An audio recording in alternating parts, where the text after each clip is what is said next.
Welcome to Faith and Politics, a show dedicated to discussing issues surrounding the intersection of church, state, and politics, and the examination of whether you're allowing your faith to shape your politics or are your politics starting to shape your faith. In other words, what do you do when God and government come face to face? I'm your host, Orlin Johnson. Let me introduce you to our guest panelists we have today. First, we have Dr. Nia Johnson, who's a visiting assistant professor at Duke Law School. We have Dr. Lawrence Brown, who is a senior pastor of the Queensboro Seventh-day Adventist Church in New York City. We have Mr. Rashawn Baker, who's the president and CEO of the Baker Strategy Group and University of Maryland professor of public policy. And we also have Judge Judith Hawkins, who's a former judge and attorney in Tallahassee, Florida. Ladies and gentlemen, great to have you guys with us. Looking forward to our conversation for today. We're starting to see a really interesting dynamic go on in politics, where now there are individuals who are running with a platform that we should abandon the old idea of the separation of church and state. The National Association of Christian Lawmakers, they've been responsible for at least 15 pieces of model legislation that's been introduced in cases, in legislatures around the country. They have about 60 different state chairs that they have, national advisory committees, and their claim is to have over 1,000 supporting members and elected officials from all 50 states. The interesting thing about this whole concept is it used to be the goal of America to understand that the protection of religion and freedom was always paramount. The idea that you should keep government out of religion and keep religion out of government was the whole purpose of the Establishment Clause. We have certain members, including, Harlan Breaux from Arkansas, that's thinking that the best thing that can happen from a political standpoint is spreading the gospel all over the country. Nia, as we start looking at the whole idea of what's going on, where we are now pushing back against this fundamental principle that used to be the bedrock of everything that we talked about as it related to the First Amendment and our civil liberties and our civil freedom, that the whole idea now that we can decide that we can actually run a political platform on getting rid of that separation seems like it's crazy, or is that just the mode of society? I think what's really interesting about a lot of this discourse is that many of these folks align with the America First ideology, and yet and still they don't really listen to the founding fathers, right? To pull this far away from some norms in our country and principles that we literally founded this country behind is directly in contradiction with a lot of the work that they're claiming that they actually want to do.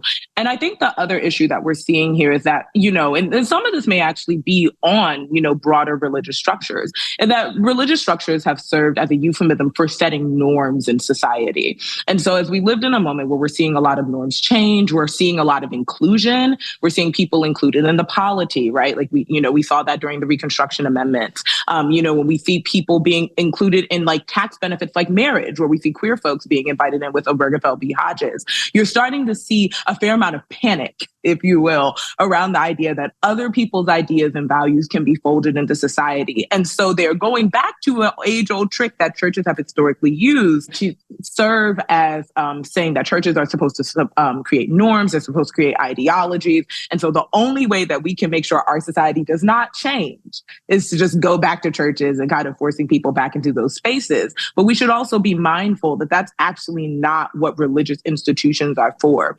Privileging religions aside, that's not necessarily the function. But I do think it probably requires churches and church leaders to do a little bit of introspection and think about whether they may have perpetuated that idea, and we may actually be reaping a little bit of what we've sown here. Judge Hawkins, you've seen this going on probably from the bench and in other places. What are your thoughts on this? I think that we're seeing persuasive powers at its best. I think that we're at war, and it's a us versus them. Persuasive policies is going on, but the implications for democracy that's what's changed, because now it's the winner takes all. So whoever wins this persuasive war becomes in power, and they now do everything they can to keep the power. They pass the laws, they change the culture to suit what is in their best interest. So the democracy that we think that we've already have always had, is now changing because the outsiders are being pushed out and pushed back. And the bottom line is we have enough history that will show us what happens when we allow one entity, whether it's the monarchy the kings, the queens, whether it's the church, whether it's the rich, whatever class, when only one party, and I use the word party to mean entity, is in power, the rest of the folks, the rest of the ideologies suffer. And so it really doesn't matter what the issue is. It's persuasion at its best. It's for and against. Well, I should say persuasion at its worst, because instead of persuasion being used to create a pluralistic society, we're now dividing the society. We know, Lawrence, it looks as though, for example, some of these groups have seen their victories in the Dobbs case and now think that there's a certain momentum that they have in this country and moving forward. But the whole idea of winners and losers and the idea that there's something probably bad about that in a capitalist society, it really generally is about winners or losers. I don't never see the person with the silver medal on the cover of the Wheaties box. So the idea of making clear that if I'm in charge, I should get all of the spoils, but in the same breath, it should also matter that I'm not running over other people's beliefs. And that seems to be what's happening here. Let's just merge it all together and maybe we'll just see how that plays out. I mean, what have you been seeing going on there? So at least two things trouble me about this attack on the separation of church and state. One of the things that greatly troubles me is the approach, instead of acknowledging what was purposefully and intentionally done at the setting up of this country, instead of giving a nod to the reality that when our form of government was first put in place, the founders had as their intent, not allowing this country to slide into some of the issues that they had all run away from. Instead of giving a nod to that, what I'm hearing over and over again is people trying to somehow convince me that this country started out from a standpoint of not wanting to separate church and state, and somehow we just stumbled into that. And now we need to get back to what the original recipe was. No, folks. No, folks. Classic Coke is classic Coke. Stop trying to convince the world that the new flavor is the real thing and we just, no, that's the first thing. And the second problem is this push to tear down the wall between church and state really grows out of a reaction to disagreement with certain cultural issues and what have you. And I get that. But you don't tear down something that is fundamental to our democracy just because you're getting nervous that some people want to have this conversation about pronouns and which ones they will use.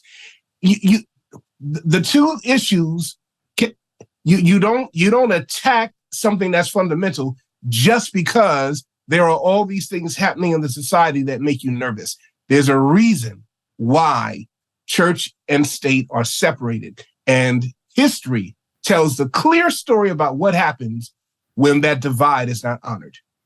Well, you know, Rashawn, a lot of these issues are starting to play out on college campuses. You know, you're someone who sees students there at the University of Maryland, and we start talking about history and ideology, and then we now see a new generation that is having their own interpretations. And you know, and the real question is, you know, how do they be reminded, or are they basically going to be the part of society that starts to reshape how this looks? I mean, from your perspective, as somebody who's been involved in the legislative branch and the executive branch, you know, how do you manage all that stuff? No, I think, you know, this is a really important and interesting question. I think Dr. Johnson and Judge had it exactly right. If you look where this is starting, it's starting at the state level. That's on purpose. So you think about the moral majority that started this first, the Tea Party, all of those things start to come back and say, we want a Judeo-Christian type of government as we start to see more people being included in our government. They go back to a time when it was less inclusive. That's really what they're talking about. And it's hidden under this whole notion of, you know, blending separation of church and state, blending this together. It's really about reactionary.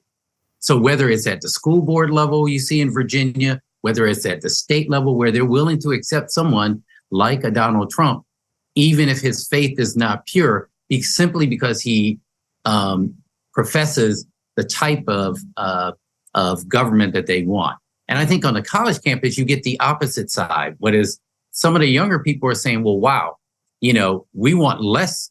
We want to see the separation of church and state because there are things that make it more inclusive when we do that. I think the danger here, just to close it out, is to both society and both to faith. Because when you start talking about the state dictating what people's religion is, you're going to leave somebody out. So if you're not, what is considered normal Christian, if you're a Methodist, if you're a Catholic, if you're a Muslim, if you're Hindu, whatever that is, you start to see less inclusive. So when we hear these things about, these cases we see, we should be concerned both from our faith, but also from our government, that people are feeling that the majority is now going to be the minority and they're trying to go backwards. They're not trying to go forward. They want to go back to 1848, not 2048. I think, Orlando, the other thing too is it shows how intimidated and how weak faith is, that they need the government to assist them to accomplish their goals. It goes back to this issue of persuasion. And if the church was doing its job from a biblical point of view, or my perspective of a biblical point of view, they wouldn't need the state to assist it. Well, if I could just say this, the judge is absolutely right. Just think about people who clothe themselves in religion and do wrong. The Ku Klux Klan was a Christian organization doing some of the most unchristian type things. When people feel put upon, they cloak it in something. Hitler did not talk about, he talked about saving Germany, not destroying it under on a religious basis. So we have to be very careful. I was also going to jump in and say that I definitely agree with Judge Hawkins' point. And I think, part of this has also been morphed into a conversation about raising children and ideas that, surround what people want their children to be exposed to or not to be exposed to.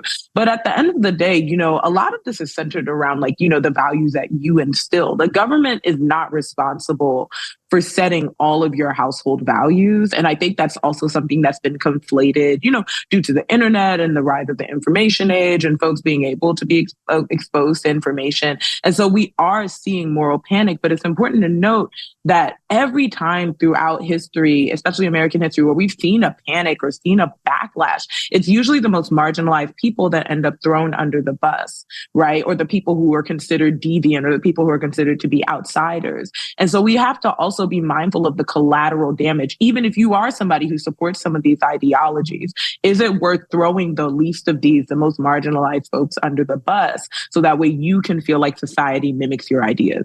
And I think this is so important to understand, and we'll wrap this up by getting to the point where it's not about winners and losers. It's really not about who should be in charge and who's not going to be in charge. But the real concern is, how do we ensure that we are making sure that we are not creating pressure on individuals to be able to express their faith and not getting it confused with what many people would call simply a political agenda. Because the moment your political agenda and your religious agenda try to peacefully coexist, we're going to see bad things happen.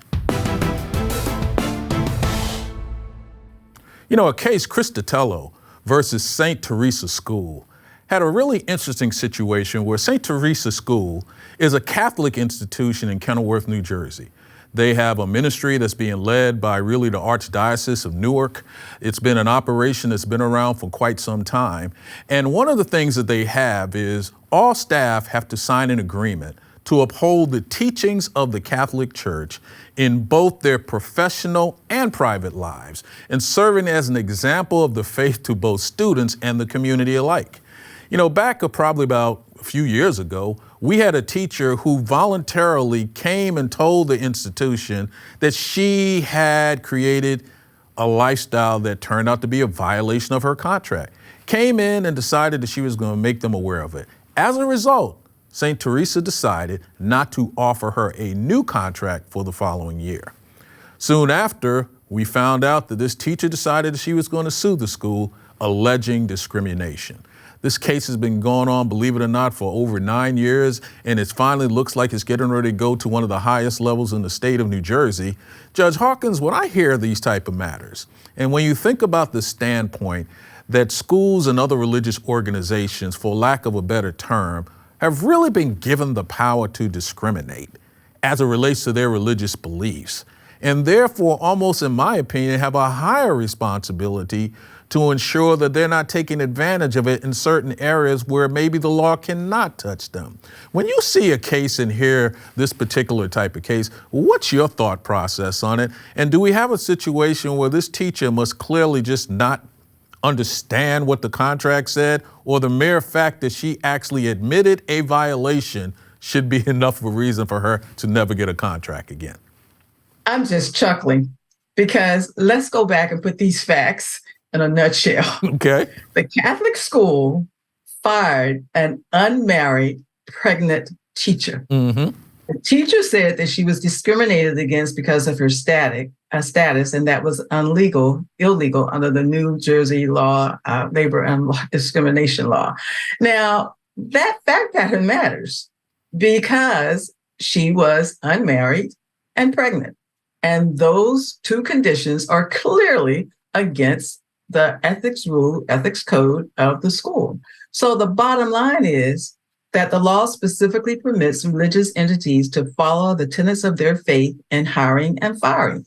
She knew at the time that she was hired that those choices would result most likely in her being fired. And I don't really see what the big issue is here at first tier.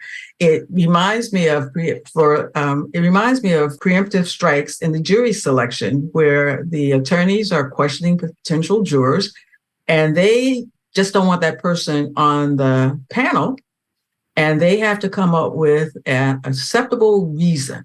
And I've heard reasons such as the potential juror was sleeping, nodding off, not paying attention. That gets around, race, gender, all of those prohibited reasons to be excluded from a jury. So the facts of the case on the face of the case, I don't understand why this case has taken 9 years plus years to keep going through the system.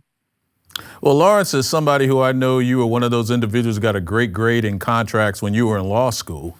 It sounds like we got the violation of a contractual situation going on here.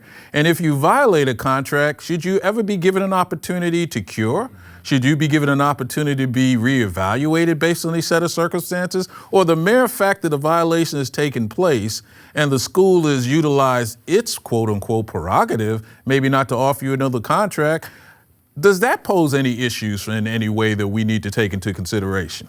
Well, I chuckled as I was reading the facts of the case because it says that she voluntarily came forward and indicated, something had happened. And I chuckle at the idea of quote unquote voluntarily coming forward. As the lady, at some point, it was going to become abundantly clear that unless you were hiding a husband in the closet someplace, you were pregnant. So I chuckle at the notion that she voluntarily came forward. I don't know that she really had much other choice, because at some point the facts were going to speak for themselves.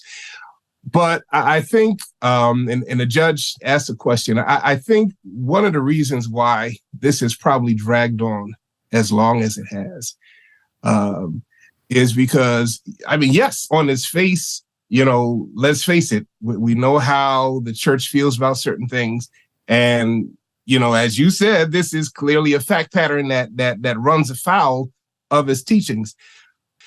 But let's pull back a little bit and let's realize how frequently our society is being confronted with this fact pattern, and how guys almost never get fired for impregnating somebody, but girls almost always get in trouble for getting pregnant, as if they somehow got pregnant by themselves. And I think the point she's really trying to make is, okay, I did something that runs afoul of your belief system, but that's a moment in time. Can we get past it? Can we Can we look at the wider contribution that I'm making here? Can we look at the fact, you can take people to task for engaging in a behavior that's, outside of a tenet or a belief system. But I have a problem when the child that's produced as a result of that activity is somehow treated as an outcast. Listen, no baby asked to get here, whether the parents are married or not. Nobody sends us an email saying, "Hey, I'm waiting. Come on, let's go." And so I think it's problematic that we lose the ability to see the bigger picture here. And Orlin, you said something that resonates with me. Can we get past what has happened and think about the long-term implications here? Is there a shot at redemption? Is there a chance at being able to say, hey, you know something? This is something I did. This wasn't exactly the way to go. I want to encourage you to do that as opposed to this. There were so many ways that this could have played out. I think it's just a little too cut and dried. And we love our favorite infraction. She's pregnant. Out you go. I get that. But the reality is, when I look at the Bible, so many of the great heroes of the Bible got here other than a husband and wife situation. And I think if we lose sight of that fact, and if we lose sight of the fact that people make mistakes and they should be able to rebound from them, what kind of society are we trying to morph into when some things will give you the death penalty and some things will get you a pat on the back? And that's where we are. So I think her arguing this for as long as she has, in some ways, is an effort to bring a little more balance to our society, because I think it's weighted against ladies, and that's a problem. Well, Nia, just touch on the fact that the irony is that this is a faith tradition that believes in confession, and the idea of confession taking place can actually cleanse things to some degree, but apparently that component doesn't seem to be applicable here. I was just about to go down that road. And I also want to just take a quick moment just to make a slight correction, maybe for some of the viewers who are thinking that, pregnancy always reveals itself. There are many people who go through the full duration of pregnancy and do not show. Right. And so it's really important when we actually talk about like the mechanics and the medical dynamics of pregnancy that we acknowledge that she did not necessarily have to come forward. And basically, she was being written into a contract that required her to disclose all of her activities. And so, yes, even though we can say, according to the contract, this is pretty cut and dry, these are the things that she agreed to, we can have a very different conversation here about Christian education and its goals and whether it will have longevity if we take on those perspectives. But I think it's also really important to think about whether the law is right and whether churches are right in this regard. Like as, Dr. Brown was saying so adequately and importantly, this is something that discriminates against women and individuals with uteruses all of the time. This is not a new idea. And this is something that, church has fashioned many ideologies around, like use-oriented practices around to make sure that there is a certain type of person that's being shamed in these situations. And in this case, losing income. Right? Like this individual is being fired at a time and not having their contract renewed at a time when theoretically they would need it the most because they are moving into parenthood. And we just seem to be really unwilling to engage in those consequences. And so, yes, absolutely. Even if we want to say, well, she was just outside of the parameters of her contract, it's really important to think about, okay, but what does society lose? And at what point do we actually start creating different type of laws that create a different type of accountability and a society that we can all exist in? Well, Sharon, where do you weigh in on this? I think you've covered the gamut here. I think one, clearly, Judge Hawkins is right. If you look on the face of this, it's cut and dry. I think where you get into a conversation, which is, one, was she treated differently than other people? Maybe if there's an example in the case where there was a male who had gone outside the balance and that person was not fired or terminated for the same thing, she can make an argument. Dr. Johnson's, assertions, I think, are absolutely correct. is this a case where we say, well, maybe we've gone too far in giving the church and faith too much power to do things that they would not be able to do if they were in, a secular situation. But all of those things have to come up. The fact pattern, though, does speak for itself, is that this was a violation that she knew and they instituted it right. So she's going to have to find some nuggets there to, and maybe she did. She's held the case for 9 years, so she found something. So I think that's where we are. Orland, do I get counterpoint? Judge Hawkins, I'll give you the final word on this. I think that y'all had a wonderful discussion on policy, but the last time I checked, the law is dispositive. And in this case, y'all take all those policy arguments right over to the legislature or the legislature or wherever you make policy decisions. However, when we look at whether or not the law was broken, if you walk past the last place in Walmart to pay for the items in your hands, you are guilty of shoplifting. Now, you may have stolen it because you were hungry. You may have stolen it because you wanted it. Who knows why you were trying to steal it? But the law is, if you walk past the last place, you could pay for it. You have engaged in shoplifting. Her contract clearly said this behavior is unacceptable. If you violate it, termination is a real, very real consequence. She made those choices. Those were the consequences. And all of this policy stuff that you all are talking about is great and wonderful, but that's not what the court's been asked to rule on. And then and now, unfortunately, or fortunately, our Supreme Court is giving us a lot of policy stuff in their legal opinions, but that's a whole conversation for another day. Well, we're going to let that be the last word, Judge, but I think we're right on point with what the contrast is here. The law is the law. But then policy sometimes comes in and impacts the law down the road. And maybe why this has been going on for so long in New Jersey is they got a real policy problem and wondering if their law is right. But we'll see where this all plays out when it's all said and done. But thanks for that conversation. Lawrence, tell me something I don't know. This is going to blow your mind, but if you Google it, you'll see that I'm correct. In all the history of church school, zero men have been fired for getting pregnant.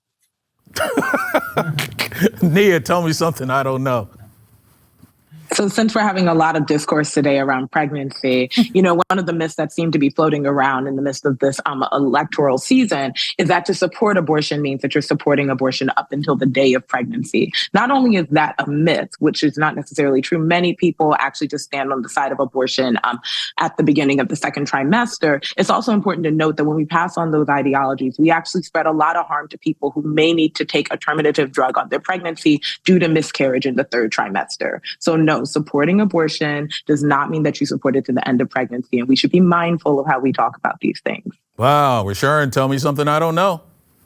I've been thinking about this a lot. Do you realize the most progressive and forward-thinking court that we've had in the United States was the Earl Warren Court of all white men? Yeah, I have thought about that one before. Judge Hawkins, it's almost fitting we end with you. Tell me something I don't know. Well, in the state of Florida, Pink, the entertainer, the singer, is giving away 2,000 banned books in the state of Florida to the concert attenders, since Florida and Texas are number one states for banning books. Wow, didn't know that. Ladies and gentlemen, thanks for being with us today. Great conversation and obviously great information. Thanks again for being here with us. Hope you enjoyed our conversation. Just remember, if it's about God and government, it's faith and politics. See you next time.